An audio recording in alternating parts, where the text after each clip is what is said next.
The Ottawa Senators are extremely pleased to select from the Boston U Terriers, Brady Tkachuk.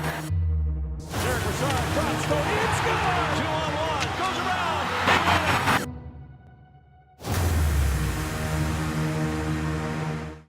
Welcome to Sens Talk. My name is Brandon, and I'm your host. Before we get started, please follow us on Twitter at @SensTalk_ for updates of the games and, of course, breaking news. As well, please check out our sponsor, SeatGeek, at SeatGeek.com or download the app in the App Store. Use our promo code SensTalk to save $20 off your first purchase. You get to go to a game for cheap, and you get to help out this channel. It's a win-win for everyone, so please check out SeatGeek.com or download the app in the App Store and use our promo code SensTalk to save $20 off your first purchase. Now, I'm sorry I didn't do a recap for the Washington Capitals versus the Ottawa Senators game. I was up in the air. Tens of thousands of feet in the air during this game, and I wasn't able to watch it. I got home absolutely exhausted, and then New Year's. Happy New Year's, everybody, by the way. I hope everyone, guys and girls, had a great New Year's. But I was absolutely exhausted. I had plenty of stuff I had to unpack, do some schoolwork. It just didn't work out for me to do the video, but the videos will be coming regularly once again. That's a one-time thing. I'm very sorry about that, everybody. But Hogberg started that game. We lost 3-2 to the Capitals. Hogberg played spectacular. And yesterday's game between the Ottawa Senators and the Columbus Blue Jackets, Marcus Hogberg played well again. So a couple of live notes. Firstly, Chabot against the Islanders, out 3 weeks. I thought he would miss the Washington game. He's missing more.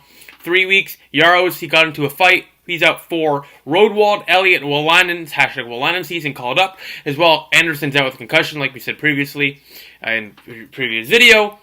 Hogberg in is #unleashthehog season. Pyatt today was put on waivers. The Ottawa Senators have placed Tom Pyatt on waivers for the purpose, I believe, of sending him down to Belleville. He has 2 assists in his 37 games this season, 1 goal in his last 74 National Hockey League games. He's not an NHLer, and it's time for him to be sent down to AHL to mentor the young guys and clear up a role for Paul or Rodewald or a young guy or just anybody but Pyatt, because Pyatt's just trash. Now let's get into last night's game. The Ottawa Senators facing the Columbus Blue Jackets and on December 31st, New Year's Eve, in Columbus. This game, Hogberg back-to-back starts. The Senators played a decent game heading to the first period now. It was a close game. Start off the bats, but the Columbus Blue Jackets really took over that first period. But the second period, this is where things got interesting. Starting goalie for the Columbus Blue Jackets was Sergei Bobrovsky. And a nice passing play from Bobby Ryan. He has the wide open net. I'm screaming, shoot! He gives it to Turney. Turney finds hometown native from Ohio State alum Ryan Dzingel. Right to him.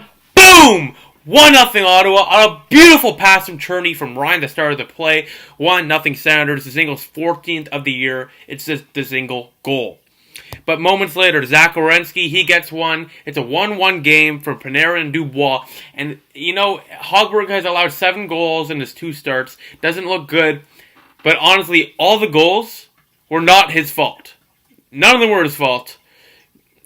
He's just not getting lucky. And he's showing he could be an NHL goalie, really. Because, you watch him. He's square to the puck. He's making some big saves.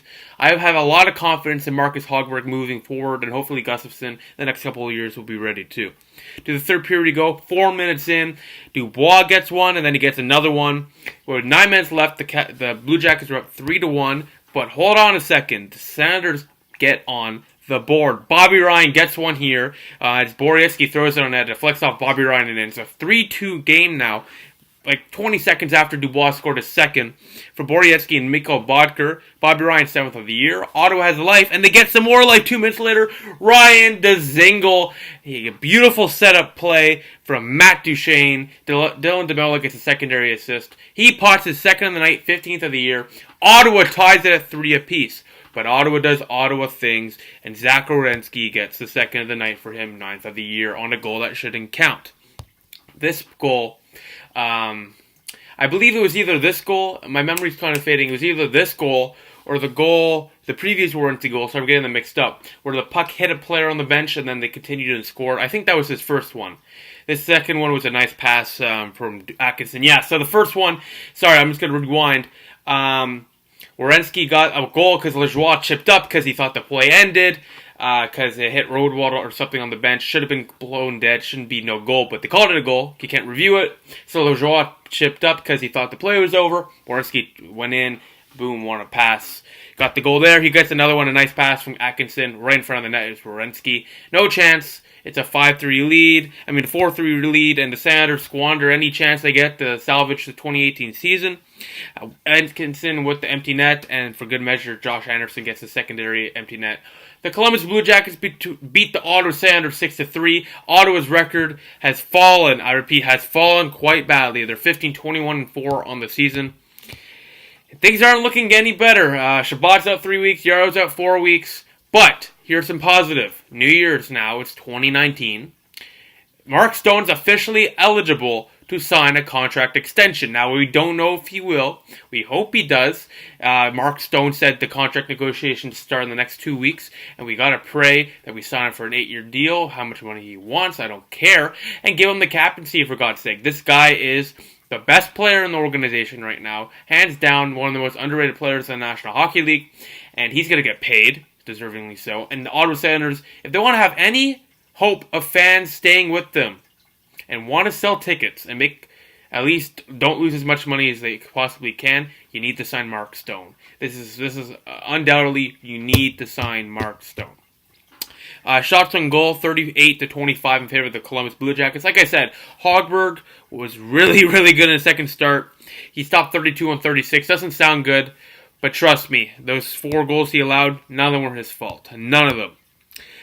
Face-offs was 40-36 in favor of Columbus. Power plays, Ottawa went 0-3, but Columbus, the worst power play in the league, went 0-2. Ottawa's penalty kill has been really, really good in the last little bit. Hits for 23-13 in favor of Columbus, and we got outplayed in every facet of the game, basically. But second, third period until the last few minutes, Ottawa played pretty well, if not controlled the pace, but Columbus just got the breaks, created the passes, and got the lucky bounces, and they got the win. Third star of the game, Ryan Dzingel, Ohio State alum, with 2 goals on the night. Second star, Zach Werenski gets 2 goals. And the first star, Pierre-Luc Dubois, 2 goals, 2 assists on the night. And tonight, Columbus doesn't generally have good attendance, but they had about 18,600 people in attendance tonight's game. Well, yesterday's game, so I thought I would throw that in there, because New Year's Eve, I'm surprised there was such a good crowd. Now let's get to the Sens Stock Star of the Night, voted by you, the fans. So the 4th star of the night, voted by you, the fans, is as follows. With 2% of the vote, Brady Tkachuk. I thought Brady, he didn't get on the score sheet, but there's something about Brady that makes him deserve to be here. Firstly, guys at presence. The big reason Dorian and co. wanted to draft Brady Tkachuk over Zadina, etc. in last year's draft is because Brady Tkachuk doesn't have to get a point, and he's still a presence. Brady Tkachuk was all over the net, and you hear his name very often in the game. That tells you he's doing positive things. He's one of the better players on the team for Corsi, if not after Stone the best. And, he's continuing to show that he's NHL ready. He just needs to fill into his body more so he can really dominate in the crease, but he's the 4th star of the game. 3rd star of the game, 6% of the vote, Bobby Ryan. Firstly, a beautiful pass, setup pass, to Dzingel's first goal, the first goal of the game for Ottawa. He as well got that lucky bounce off the Werenski shot for the second, for his first goal of the game, and put the game down by 1 to make it 3-2. Bobby Ryan, 2-point night, 6% of the vote. He's getting has low-key a decent season he's had this season. And I expect 40-45 points out of him this season, which is not great for a $7.5 million player. But it's not bad considering other results, and he's staying healthy, so he's chipping in more often than not. Second star of the game, 36% of the vote, Ryan Dzingel, 2-goal night. I put him here because he got the 2-goal night, but besides those 2 goals, he wasn't very flashy in my opinion. There wasn't too many noticeable aspects of his game. He had 2 beautiful passes set up to him, and he had no way of missing those nets. So 2 goals on the night, he's a good player, but it was besides those 2 goals on perfect passes, no chance he would miss them. Didn't really do anything else. First star of the game, 56% of the vote with the majority. Marcus Hogberg. He had an 889 save percentage, but he stopped 32 and 36 shots on net. It's his second NHL start, and Hogberg is showing signs that, he is ready for the National Hockey League. I think he should be taking the net until Anderson's back. Maybe even with Anderson, you can consider trading him. I know I'm maybe going ahead of this, but it's a rebuild, right? You need to get as many assets as you can. And Hogberg is a rookie. He fits the rebuild narrative. And I think it's good to give him a shot, at least behind Anderson for the rest of the year. See what you have for the next couple years, considering Anderson's contract is up next season. Besides that, the Sounders fall to the Columbus Blue Jackets 6-3. They're 15-21-4 on the season. They're last in the National Hockey League, and they're not going anywhere but down currently. Let's see if they can change that narrative tomorrow when the Sounders take on the Vancouver Canucks in Ottawa. January 2nd at 7 p.m. Eastern Time in Ottawa. And let's see if they can get a win for the first one of 2019. So besides that, thank you for watching. I appreciate the support. So please follow us on Twitter at Senstalk_. For live chat updates of the games and, of course, breaking news, please like us on Facebook at Senstalk. Add us to Circle so Google Plus Senstalk. Click the big red button down there and subscribe to us. Like this video. Share this video over Circle stuff. Please check our website, SenstalkCentral.com. We update that every single day.